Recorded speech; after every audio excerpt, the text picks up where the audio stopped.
Jain friends, నేను మీ రవీందర్ సిఆర్పిఎఫ్ని. So welcome to my channel.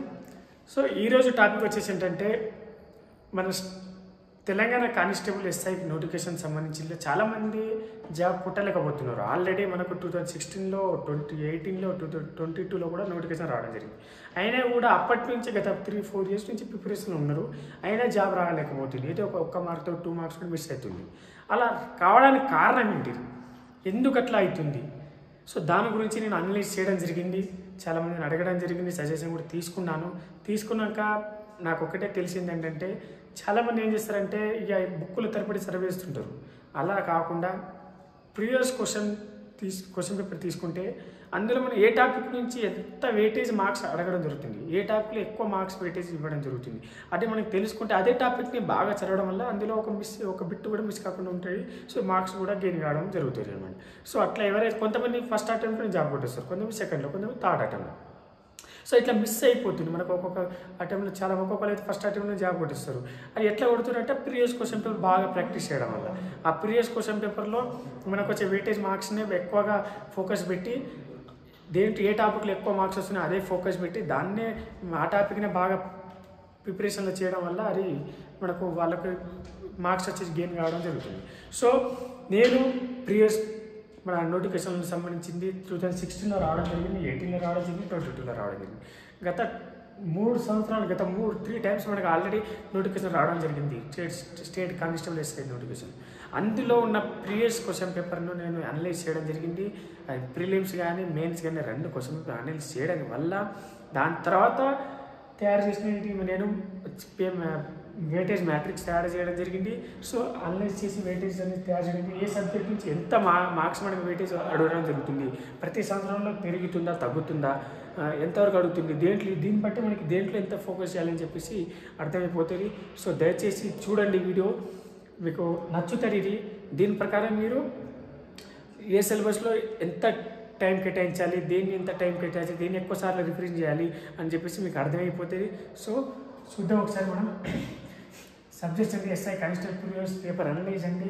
దీంట్లో అర్థమెటిక్ విషయానికి వస్తే 2016లో 25 మార్క్స్ ఇవ్వడం జరిగింది, 2018లో కూడా 25, 2022లో కూడా 25.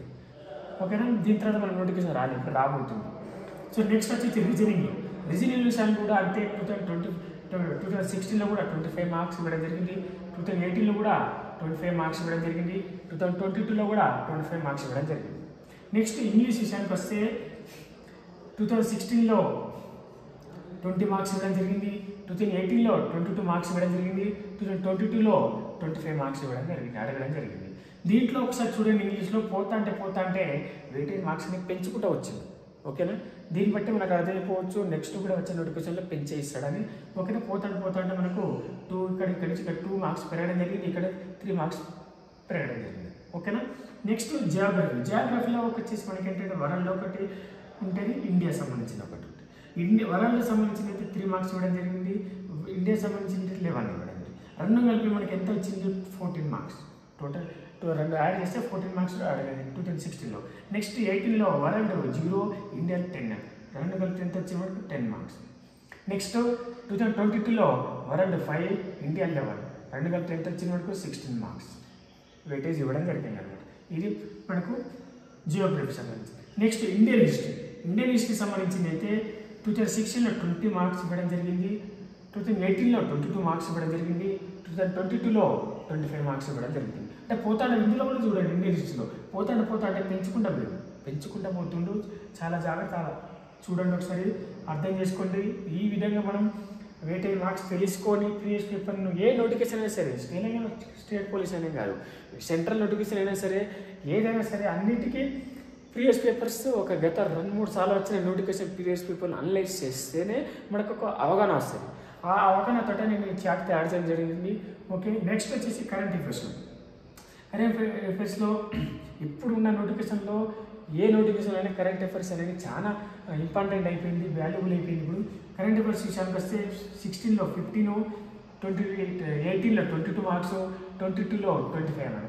పోతాంటే పెంచడం జరిగింది. కరెంట్ అఫైర్ అనేది అప్పట్లో అంత తెలియదు, కానీ ఇప్పుడైతే చాలా ఫేమస్ అదిగా ఇక దానికి చాలా వాల్యుబుల్ అంటే చాలా వాల్యుబుల్. అన్ని నోటిఫికేషన్లో కరెంట్ అఫైర్స్ లేకుండా అసలు క్వశ్చన్ పేపరే ఉండదు.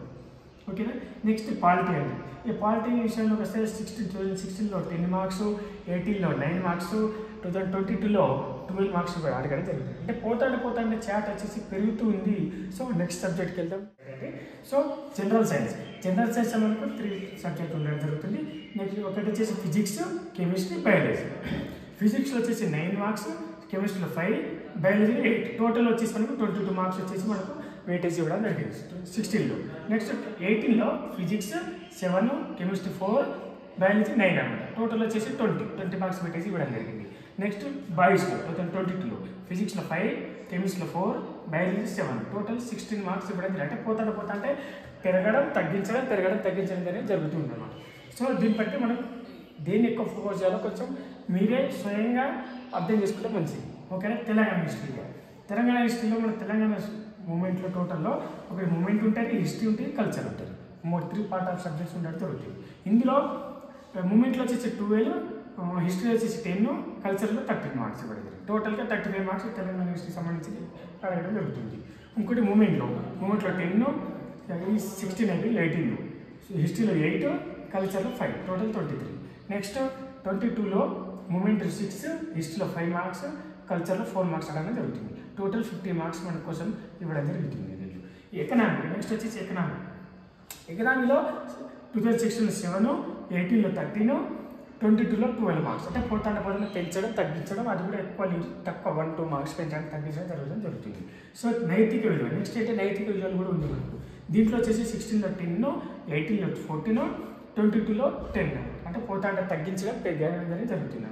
సో దీన్ని బట్టి మీకు ఏమర్థమవుతుందంటే దయచేసి నేను ఇచ్చిన వెయిటేజ్ను 100%, 99% కరెక్ట్ అండి.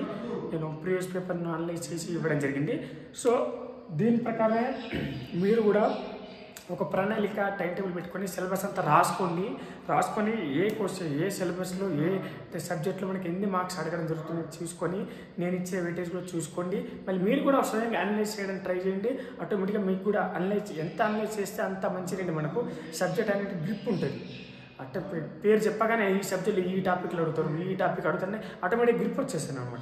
సో అలా రావడాలంటే ఫస్ట్ అనలైజ్ చేయాలి, ప్రీవియస్ పేపర్ చూసి అనలైజ్ చేయడానికి ఛాన్సెస్ ఉంటాయి. అట్లా గ్రిప్ సబ్జెక్ట్ పైన గ్రిప్ రావడం ఛాన్సెస్ ఉంటాయి. ఎంత చదివినా కూడా గ్రిప్ రాదండి, అనలైజ్ చేస్తేనే గ్రిప్ వస్తాయండి. సో దయచేసి మీరు కూడా నా ఛానల్ సబ్స్క్రైబ్ చేసుకోండి, షేర్ చేయండి అందరికీ. సో మీకు ఉపయోగపడే వాల్యుబుల్ ఇన్ఫర్మేషన్ ఇస్తూ ఉంటాను. సో ఈ వీడియోను ఎవరికైనా నచ్చితేనే దీన్ని ఫాలో చేయండి. ఈ విధంగా అనలైజ్ చేసుకోండి మీరు కూడా. లేకపోతే నేను ఇచ్చిన వెయిటేజ్ని కూడా రాసుకొని అయినా సరే ఈ విధంగానే చదవడానికి ప్రయత్నం చేయండి. జై